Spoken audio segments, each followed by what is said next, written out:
Assalamualaikum warahmatullahi wabarakatuh. Perkenalkan, nama saya Lili Suryani. Saya dari Universitas Surya Kencana Cianjur, Fakultas Hukum. Di sini saya akan mereview pertemuan kelima mata kuliah hukum pidana dengan tema pembaharuan hukum pidana.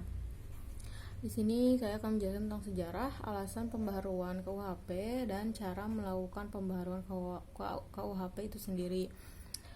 KUHP atau Kitab Undang-Undang Hukum Pidana yang kita kenal memiliki sejarah yang panjang. Diawali dengan penjajahan Belanda yang kurang lebih 350 tahun.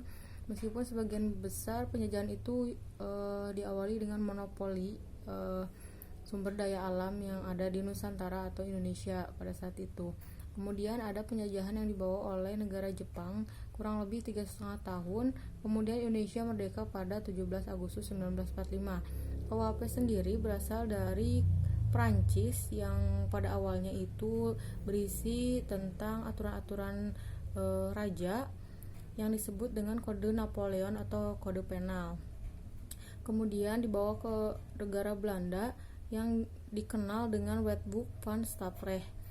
Pada 1881 Belanda memberlakukan Wetboek van Staffrecht ini di Indonesia dengan nama WVSNI atau Wetboek van Staffrecht Nederland-Indië atau yang kita kenal dengan KUHP pada 1918 pada tanggal 1 Januari. Setelah itu Indonesia melakukan beberapa perubahan setelah Indonesia merdeka.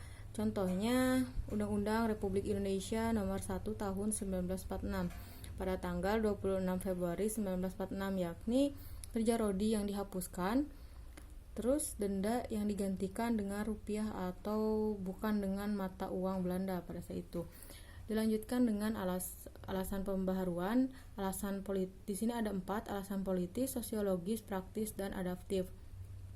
Politis, tentu saja Indonesia sebagai negara yang merdeka dan diakui oleh PBB sudah seharusnya memiliki aturan sendiri yang bukan merupakan aturan dibawa oleh negara lain. Contohnya KUHP yang original Belanda. Oleh karena itu Indonesia melakukan perubahan-perubahan pada KUHP yang dibawa Belanda tersebut dan berlaku di Indonesia. Alasan sosiologis, yakni alasan dibawa oleh negara penjajah itu tidak sesuai dengan norma, nilai budaya, dan tentu saja agama yang dianut di Indonesia. Selanjutnya ada alasan praktis. Dari segi bahasa Belanda itu tidak dimengerti oleh para akademisi atau oleh masyarakat itu sendiri. Jadi dengan alasan praktis itu Indonesia melakukan perubahan. Yang keempat ada alasan adaptif. Dengan menerapkan asas-asas dan nilai-nilai yang internasional dan juga universal dengan adanya peraturan tentang narkotika, terorisme, dan lain-lain. Selanjutnya ada cara melakukan perubahan. Di sini ada 5 cara. Yang pertama, kriminalisasi, yang merupakan pada awalnya bukan tindak pidana menjadi tindak pidana seiring berjalannya waktu dan perkembangan masyarakat. Diiringi dengan lahirnya undang-undang baru atau delik baru, contohnya tentang penodaan agama. Yang kedua ada dekriminalisasi atau memandulkan delik, yang awalnya tindak pidana menjadi bukan tindak pidana. Contohnya pasal 534 KUHP. Yang ketiga, rekriminalisasi, tindak pidana yang dicabut kemudian diberlakukan kembali.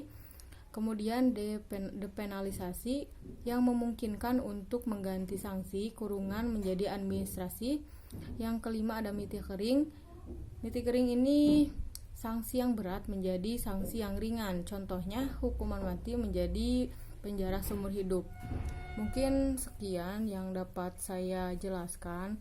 Mohon maaf bila ada kurangnya, tentu saja ada. Mohon maaf bila ada salah kata dan salah penyampaian dari mulai sejarah, alasan, dan tata caranya. Mungkin teman-teman yang melihat